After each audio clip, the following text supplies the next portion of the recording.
Today I've got a teeny-weeny little topic to talk to you about. I thought I'd go for something nice and small, get it in 10 minutes. The problem with democracy. How did I ever come up with that title? 50 years ago, Bernard Crick, a British political scientist, wrote a book called In Defense of Politics, and he talked about democratic politics and its magic. He described it as like a lover. Everybody wanted part of this concept to share its values, its magic. 50 years later, it seems fairly obvious that democracy and politics has lost some of its magic. And I want to just try and unpick why that is the case. And even the title of my talk is a problem, the problem with democracy. There is no problem with democracy. There are problems in the plural. And those that are multi-layered, multi-leveled, they're complex, they're challenging, but they will define our lives. The whole notion of a problem with democracy also accepts that a problem exists. And what I want to dare to try and suggest to you today is that maybe some of the problems with democracy, or what we interpret as problems, are actually the great beauty, that magic of democracy that we've forgotten about, that we no longer understand. Maybe democratic politics isn't failing us. Maybe we are failing it. So, here is my naughty little idea, my little thought that I want you to think about. And I feel at this point, I haven't got any slides or jokes or music or videos. I've only got this little bottle which I'm going to try and hide behind. Could the problem with democracy be that we have too much democracy rather than too little?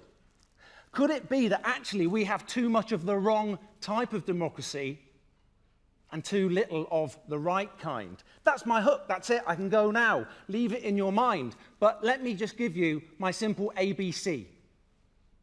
The A is for attack. What we have today is attack politics. It is shallow, it's aggressive, it's deconstructive.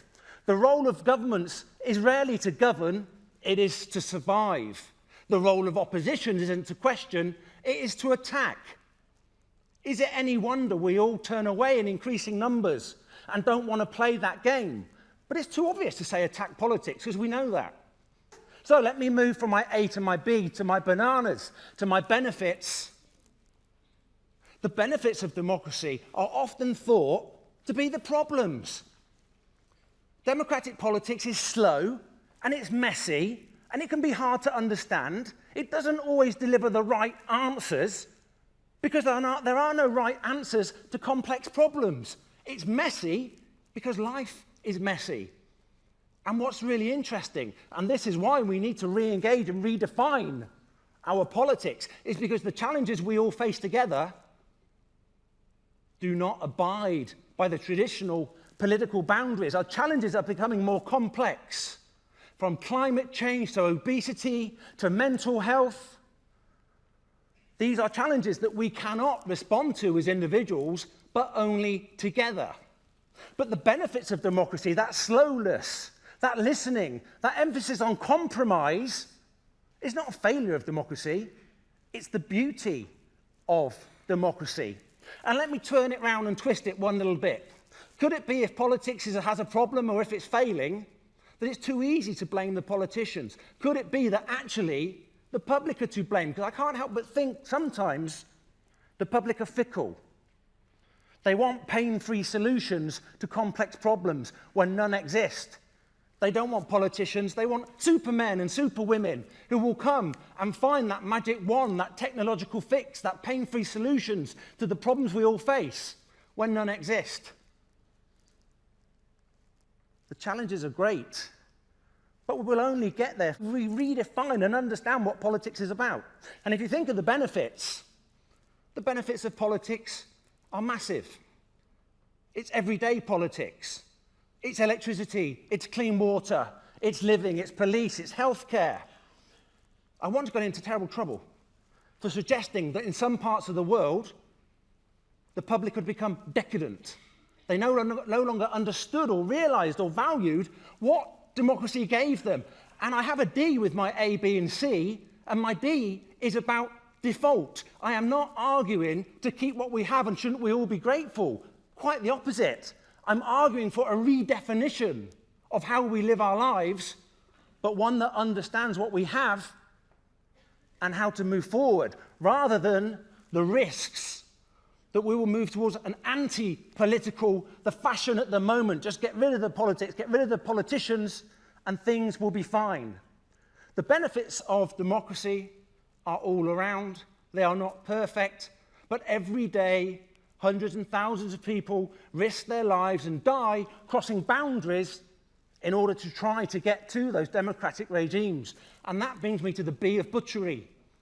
That if you've ever been to a country that is not a democracy and see what people have to live through and put up with, the butchery, the barbarism, the fear society, when you come back, you sometimes have a different understanding of what we have, and that democracy is possibly more fragile than we understand. And another thing, a broad thing, a global thing, that globally democracy is the exception rather than the rule. Most people in the world do not enjoy the benefits of democracy. The whole idea of coverage brings me to my C. The attack politics, the Amazonian politics, creates a perpetual swirl of emotion. We need to somehow calm the storm. We need to understand that the way to rebuild democracy is about commitment and compromise. I even wonder, and this takes me back to hyper-democracy, the idea that maybe we have too much rather than too less. One of the founding fathers used this term energy, governing energy. That actually, if you elect somebody into office, you have to give them the capacity to make decisions and rule. Democracy is about a balance between holding people to account and letting them get on with governing. I sometimes worry, I know it's a terrible thought, that maybe the hyper-democracy in which we live, the rise of the watchdogs, the scrutineers, 24/7 media, the increasing role of the courts, freedom of information. Has anybody noticed that at a time when we have more democracy than we've ever had before, there are more discontented Democrats than satisfied Democrats? I'm not arguing in favour of an insensitive political system, but could it be that politicians have become too sensitive, hypersensitive to trying to listen to the demands of the people, too attuned to the latest Twitter feed or tweets, the front page of the Australian or the Washington Post, too scared to make those decisions that actually need to be made? Have we lost, as it were, a degree of balance? Which brings me back to my D, my default, that I'm not arguing to accept what we've got, but I'm arguing for a redefinition of politics. That brings me to the E, which is the end. I have no time, but the E is for engagement.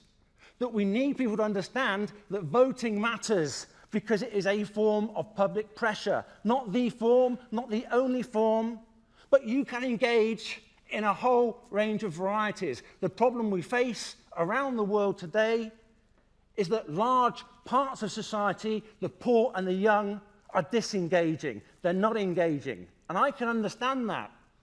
My argument is, though, that even if you're not interested in politics, politics is interested in you. It will define your life. That's my nasty little thought, my nasty little idea. Maybe the problem with democracy as we live it today is not that we have too little democracy, but actually we have too much.